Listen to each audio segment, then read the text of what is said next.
তুমি ভাতও খাবে? খুব মজা। ঘুম ভাঙলো সবে? ঘুম ভাঙলো, একটা হাসি দিয়ে দাও। Smile smile. হ্যালো এভরিওয়ান, আশা করি তোমরা সবাই খুব ভালো আছো আর আমিও খুব ভালো আছি। সেদিন ছিল আমাদের বাবিন সোনার মুখে ভাত, তো আমরা সবাই চলে গেছিলাম দিদির বাড়িতে। তো অনুষ্ঠানটা হবে বেসিক্যালি মন্দিরে, বিপত্তারিণী কালী মন্দিরে। তো চলো দেখে নেওয়া যাক।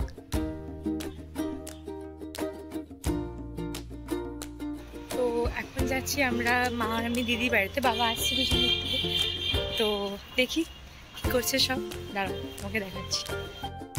কাঁদছে কেন আমি ঠিক বুঝতে পারছি না, দাঁড়াও। এই এগুলো কি হচ্ছে? কাঁদছো কেন তুমি? হ্যাঁ ভাতু খাবে, ভাতু খাওয়ার দিন কেউ কাঁদে? কোথায় কাঁদছি বলো? ড্রেস করতে একটু অসুবিধা হচ্ছে। ওটা কে কি পরছো তুমি? বলো আমার সব গায়ে ছোট।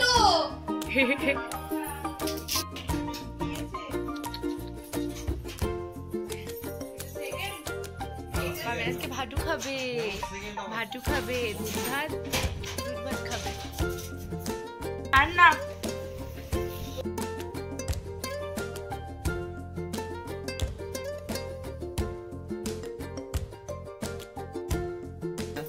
দুটো জনা, দুটো জনা, মিষ্টি জনা, দুটো জনা।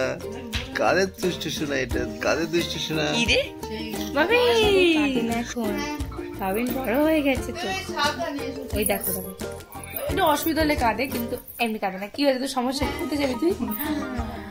গেল গেল গেল, সব পর্দা ফাঁস হয়ে গেল, সব পর্দা। দেখি দেখি দেখি দেখি। তো কিছুক্ষণ পরে আসলো ওর মামা, ওর জন্য জামা কিনে নিয়ে এসছে। আবার বিশাল ব্যাপার ওর।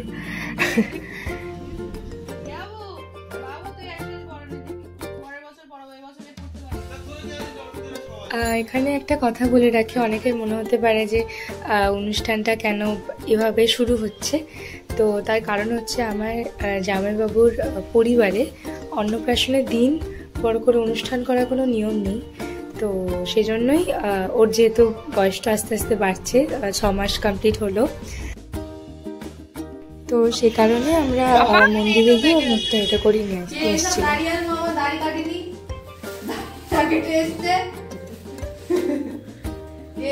বাবু বলো একটু ঘুরে যেতে পারে।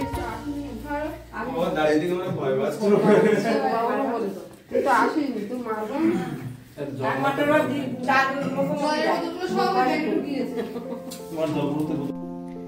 তো সেদিনের কিছু কিছু মুহূর্ত যতটা পেয়েছি শেয়ার করার চেষ্টা করছি।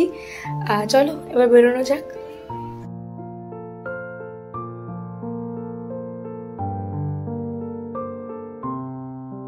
তুমি কি রোদ পোহাচ্ছ? এই যে রোদ পোহাও, দেখি। মা কই? মাকে তো আনলে না। মায়ের চিন্তায় মগ্ন, দিকে মা পিছনে।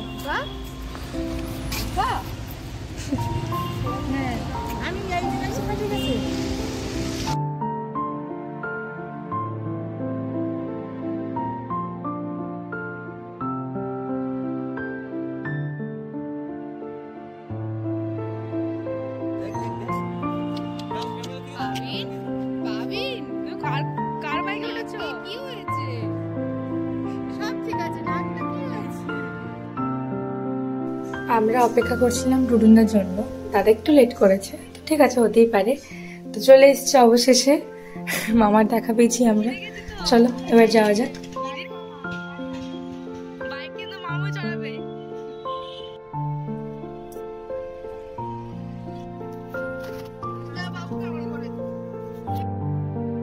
উঠে পড়েছি আমরা সবাই, আর বাবা আর জামাইবাবু গেছিল বাড়িতে, আর দাদা গেছিল বাড়িতে ওর মতো।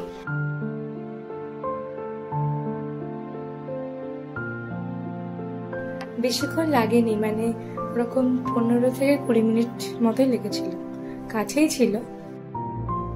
আর অবাক হয়ে দেখছে সবকিছু স্বাভাবিক। কোনো ভদ্র মহিলা জানতে পারবে না, কোনো ভালো বাড়ির মেয়ে জানতে পারবে না, সম্ভব না।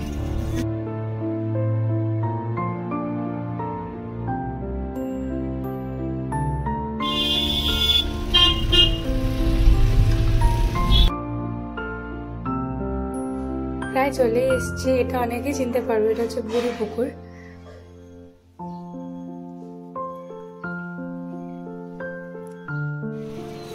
অবশেষে চলে আসলাম মন্দিরে। তো এর পরের পার্টটা আমি নেক্সট ব্লগে দেখাবো। পাপা তুমি বলো না ভাতও খাবে, তো ও তো ফোন তো করেছে রে। তো এই ছিল আজকের ব্লগ। সবাই খুব ভালো থাকবেন, সুস্থ থাকবেন। দেখা হচ্ছে নেক্সট ব্লগে। টাটা।